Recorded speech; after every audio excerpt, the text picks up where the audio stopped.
আরে মা তাড়াতাড়ি আসো, চাটা তো উতলে যাচ্ছে। हे प्रभु हे हरि राम कृष्ण जगन्नाथ प्रेमानंद ये क्या हुआ?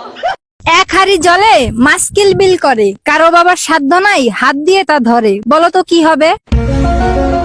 কি হবে? গাইস, বৌদি বলতে পারে নাই, আপনারা যারা যারা পারেন কমেন্ট করুন। এই নাও বাদাম খাও। কেন? কারণ বাদাম খেলে বুদ্ধি বাড়ে। আমি মানি না, তুমি প্রমাণ করো। আচ্ছা বলো তো 1 কেজিতে কয়টা ডাল হয়? জানি না। এবার বাদাম খাও। এবার বলো তো 1 হাড়িতে কয়টা ডিম হয়? 4টা। দেখছো?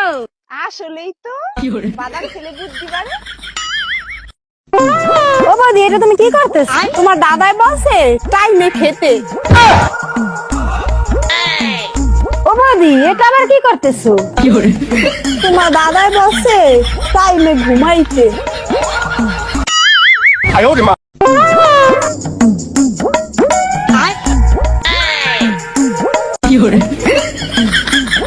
আমি পারি না আর পারি না, আমি কেন মরি না।